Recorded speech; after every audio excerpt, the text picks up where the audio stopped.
26 సంవత్సరాల నమ్మకం, లక్షలాది సంతోషకరమైన వివాహాలు. తెలుగు మ్యాట్రిమోనీని డౌన్లోడ్ చేయండి. విచారణలో రాజ్ కేసిరెడ్డి ఇరికించింది వీళ్ళనే. ఎవరెవరిని ఇరికిచ్చారు, ఏం చెప్పారు అనేది ఈ వీడియోలో మీకు క్లియర్గా తెలియజేస్తాను. ఎక్కడ స్కిప్ చేయకుండా చూడండి. ఇక మద్యం కుంభకోణం గత ప్రభుత్వ హయాంలో మామూలుగా కాదు, వేల కోట్ల కుంభకోణం జరిగింది అని చెప్పేసి మనం దాదాపుగా ఏడాదిన్నర పాటుగా దీనిపైన అనేక రకాలైన వీడియోలు చేసుకుంటూ ఉన్నాం. ఈ నేపథ్యంలోనే అసలు A1గా ఉన్న వ్యక్తి ఎవరు అంటే రాజ్ కేసిరెడ్డి. తాజాగా ఈయన నిన్న సిట్ కార్యాలయానికి విచారణకి హాజరయ్యారు. ఆ విచారణలో కొన్ని దాటవేత ధోరణి, కొన్ని బుకాయించే ప్రయత్నం, ఇంకొన్నిటికి సమాచారం ఇచ్చే పరిస్థితి. వేటి విషయాలకి అంటే ఏ ప్రశ్నలు ఆయన బుకాయించాడు, ఏ ప్రశ్నలు ఆయన దాటవేశాడు, ఏ ప్రశ్నలకు ఆయన సమాధానం ఇచ్చాడు అనేది కూడా మీకు తెలియజేసే ప్రయత్నం చేస్తా. ఏదైతే ఈ APSBCL Andhra Pradesh beverages corporation limited నుంచి ఈ మద్యం రవాణా కాంట్రాక్టు అనే దాంట్లో కుంభకోణం జరిగింది. ఇక్కడ కుంభకోణం జరగకుండా ఏదైనా ఉంది అంటే సంతోషపడాలి. అటువంటి పరిస్థితి నెలకొంది. సో ఈ మద్యం రవాణాకి సంబంధించి కిలోమీటర్కి 13 రూపాయల నుంచి ఏకంగా 34 రూపాయలు చేసిన ఘనత ఆ ప్రభుత్వ హయాంలో. కాకపోతే ఈ రవాణా ధరలు నిర్ణయించింది ఎవరు, ఇది మరి దేనికి ఎవరు డెసిషన్ తీసుకున్నారు ఏంటి అనేది ఇప్పుడు విచారణ జరుగుతూ ఉంది. సో దీనికి సంబంధించి నిన్న రాజ్ కేసిరెడ్డి విచారణకు వచ్చిన తర్వాత ఆయన కొన్ని అంశాలు చెప్పాడు. సో ఈ 200 కోట్ల నుంచి 400 కోట్ల వరకు దోచుకున్నారట, ఏది ఈ మద్యం రవాణా కుంభకోణానికి సంబంధించి. సో ఇక్కడ మామూలుగా ఈ కేసుకు సంబంధించి మద్యం కుంభకోణానికి సంబంధించిన దాంట్లోనే ఈశ్వర్ కిరణ్ కుమార్ రెడ్డితో తనకి సంబంధాలు ఉన్నాయని, అది లావాదేవీలు వ్యాపార సంబంధాలు ఉన్నాయని చెప్పేసి ఆయన చెప్పాడు. కాకపోతే ఇక్కడ ఈ లావాదేవీలకు ఆ మద్యం రవాణా కాంట్రాక్టుకు ఎటువంటి సంబంధం లేదు అని చెప్పేసి బొకాయించేశాడు. మరి అప్పుడు ఆ సందర్భం లేకుండా ఈశ్వర్ కిరణ్ కుమార్ రెడ్డి పేరు ఎందుకు చెప్పాలి? ఇక్కడ నేను పిలిచి అడుగుతున్నది దేని గురించి, ఈ మద్యం రవాణా, అందులో జరిగిన కుంభకోణం, ఆ రవాణాకి సంబంధించినది 200 కోట్ల నుంచి 400 కోట్ల రూపాయలకి. దానికి సంబంధించిన దాంట్లో మా ఇద్దరికి వ్యాపార లావాదేవీలు ఉన్నాయి, కానీ ఈ మద్యం రవాణాకి దానికి సంబంధం లేదు అని చెప్పేసి ఒక క్లారిటీ ఇచ్చాడు. పైగా దీనిపైన కొంచెం గట్టిగా బొకాయితం. అప్పుడు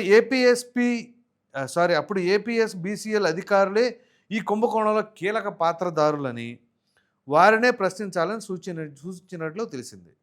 సో ఇప్పుడు అక్కడ APSBCLకి ఈ కాంట్రాక్టు ఇదంతా కూడా జరగడానికి అందులో అధికారులే, వాళ్ళే చేశారు, వాళ్ళని అడగండి, నన్ను అడుగుతారేంటి అని చెప్పేసి ఆయన అంటాం. సో ఈ విధంగా ఈయన ఒకదానికి కొంచెం బుకాయిస్తం కావచ్చు, ఇంకొంచెం గట్టిగా మాట్లాడటం కావచ్చు, నాకు సంబంధం లేదని చెప్పడం కావచ్చు. మొత్తం మీద 5 గంటల పాటు జరిగింది ఆ విచారణ. అందులో 100కు పైగా ప్రశ్నలు అడిగితే ఆల్మోస్ట్ ఆల్ తెలుసు కదా, వైసీపీ వాళ్ళకి ఒక ఫార్మాట్ ఉంటుంది, తెలియదు, గుర్తులేదు, మర్చిపోయా అంతే. సో యాక్చువల్గా ఈ మద్యం రవాణాకి సంబంధించిన టెండర్లు ఖరారు చేయాల్సింది జిల్లా స్థాయిలో జాయింట్ కలెక్టర్ల నేతృత్వంలో కమిటీ ఒకటి డిసైడ్ చేయాలి. కానీ దీన్ని రాష్ట్ర స్థాయిలోకి తీసుకెళ్ళిపోయారట. అంటే మొత్తం సెంట్రలైజ్ చేసేసుకోవాలి. సెంట్రలైజ్ చేసుకుంటే ఒకళ్ళు నిర్ణయం తీసుకుంటే సరిపోద్ది. లేదా జిల్లాల్లో అంటే మళ్ళీ మెయింటైన్ చేయటం, వాళ్ళకి నచ్చం చెప్పడం, ఇదంతా కష్టం కదా. సో రాష్ట్ర వ్యాప్తంగా చేసుకుంటే బెటర్ అని చెప్పేసి దాన్ని ఎందుకు చేశారు, జిల్లా స్థాయిలో చేయాల్సింది రాష్ట్ర స్థాయిలోకి అది కేంద్రీకృతం అయ్యేలాగా ఎందుకు చేశారు అని అడిగితే అసలు తనకేం సంబంధం అని చెప్పేసి రాజ్ కేసిరెడ్డి అన్నారు. అసలు యాక్చువల్గా సిట్టు కూడా ఈ ప్రశ్నలు అడగకూడదు ఈయన. ఎందుకంటే ఈయనేం చెప్తాడంటే సమాధానం ఒకటి, అధికారులని అదుపులోకి తీసుకొని చెప్పాలి, మీ చేత ఎవరు చేయించారు అని. మరి ఆయన ఇప్పుడు సరే మీ ఆదేశాలతోనే APSBCL అధికారులు మద్యం రవాణా కాంట్రాక్టును రాష్ట్ర స్థాయిలో కేంద్రీకృతం చేశారు కదా. ఇది ఆ అధికారులను పిలిచి, ఇప్పుడు నేను చెప్పాడు కదా అధికారులు చేశారు, ఆ అధికారులను పిలిచి ఏంటి ఎవరు చేయమన్నారు ఏంటి అని అడిగితే అప్పుడు రాజ్ కేసిరెడ్డి ముందే చెప్పాను, ఆయనే చేయమన్నాడు, లేదా మాకేం అవసరం అని చెప్పేసి అనేవాళ్ళు. ఎందుకంటే అధికారులు అంటే వాళ్ళు కొత్తగా ఏమైనా ఉద్యోగాలు వచ్చిన వాళ్ళ, ఏది వైసీపీ అధికారంలోకి వచ్చిన తర్వాతే, అంతకు ముందు నుంచి ఉన్నవాళ్ళు అయితే ఇప్పుడు మాత్రం ఎందుకు చేశారు అది ఆలోచించాలి. సో ఆయన ఆదేశాలు అసలు యాక్చువల్గా హూ ఈజ్ రాజ్ కేసిరెడ్డి ఆదేశాలు ఇస్తే అధికారులు ఎలా చేస్తారు? అతను IT సలహాదారుడు. ఈ APSBCLకి రవాణా కాంట్రాక్ట్కి IT సలహాదారుడికి ఏమాత్రం సంబంధం ఉంటుంది? అతను చెబితే వీళ్ళు ఎలా రాయిస్తారు? మీనింగ్లెస్ ఇది. అలాగే రాష్ట్ర స్థాయిలో కాంట్రాక్ట్ దక్కించుకుంది ఎవరో, సిగ్మా లాజిస్టిక్స్. ఆ సిగ్మా లాజిస్టిక్స్కి సంబంధించి దీని వెనకాల ఎవరున్నారు, ఆల్రెడీ మాజీ మంత్రి కారుమూరి నాగేశ్వరరావు ఆయన కూడా దీనికి సంబంధించి విచారణ హాజరయ్యాడు మొన్న ఈ మధ్య.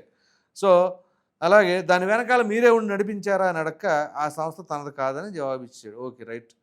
ఇక దాని తర్వాత మరొక కీలకమైన అంశం, ఒక్కో మద్యం కేసు రవాణా వ్యయాన్ని 13 రూపాయల నుంచి 34 రూపాయలు ఇందా నేను చెప్పాను కదా పెంచుతూ ఎందుకు కాంట్రాక్ట్ కట్టబెట్టారని అడిగితే అవన్నీ ఏపీఎస్ బీసీఎల్ అధికారులనే అడగండి అని చెప్పి సమాధానం ఇచ్చారు. ఇక వాళ్ళని అడిగితే వాళ్ళని అడగాల్సింది వాళ్ళు అడగాలి.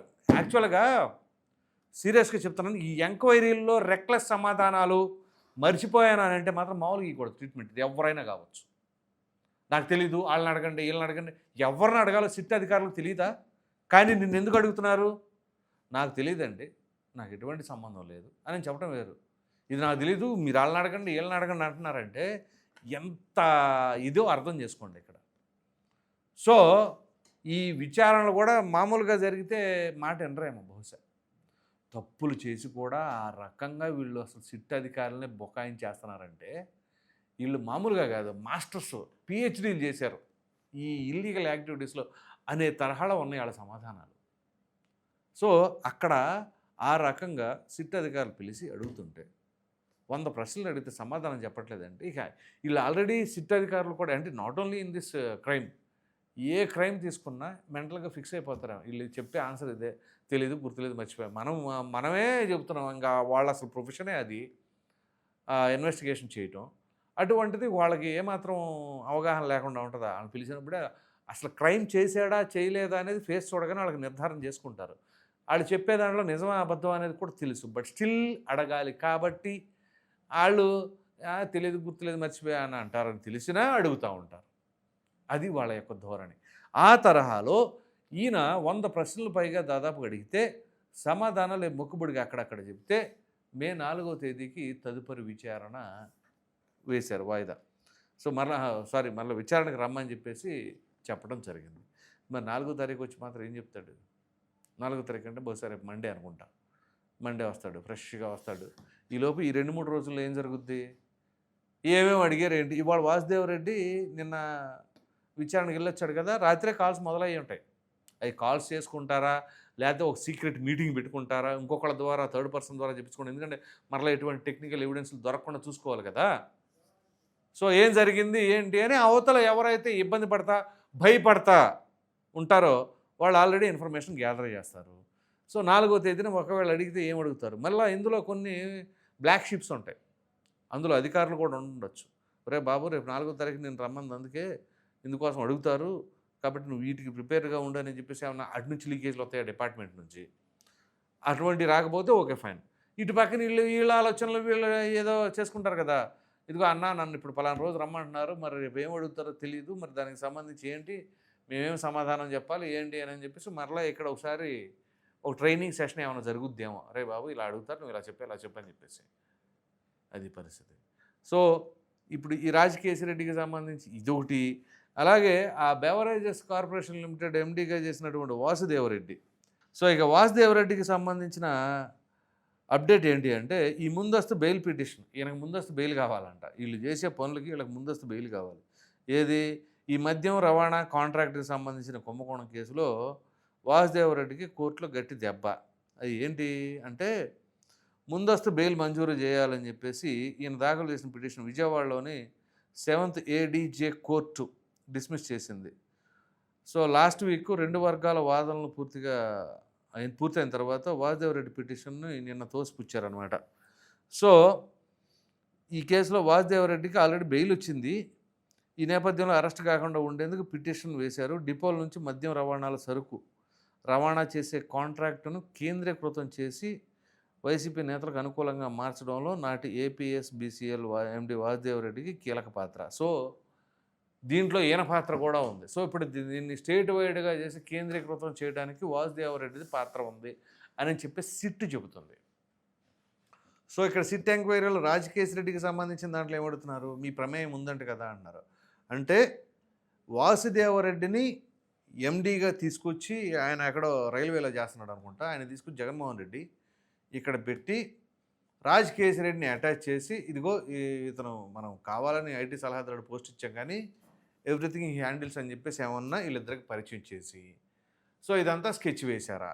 ఇప్పుడు ఆ డాట్లన్నీ లింక్ పెట్టుకుంటే ఇటువంటి అనుమానం కలుగుతుంది. ఇదే ఎగ్జాక్ట్‌గా జరిగింది అని చెప్పేసి అయితే చెప్పలేం కానీ, ఇటువంటివి జరగడానికి ఆస్కారం ఉంది. ఈ మద్యం రవాణాకు అంటే ఎక్కడ మూతలో, లేబుల్సు, స్టిక్కర్‌లో, సీసాలో ఇలా ప్రతి ఒక్క దాంట్లో కుంభకోణం అయింది. సో, చివరికి ఈ ట్రాన్స్‌పోర్టేషన్‌కి సంబంధించిన దాంట్లో కూడా 200-400 క్రోర్స్. ఆ 400 క్రోర్స్ వరకు పైగా దాని కిలోమీటర్‌కి రూ. 13 ఎక్కడ? రూ. 34 ఎక్కడండి?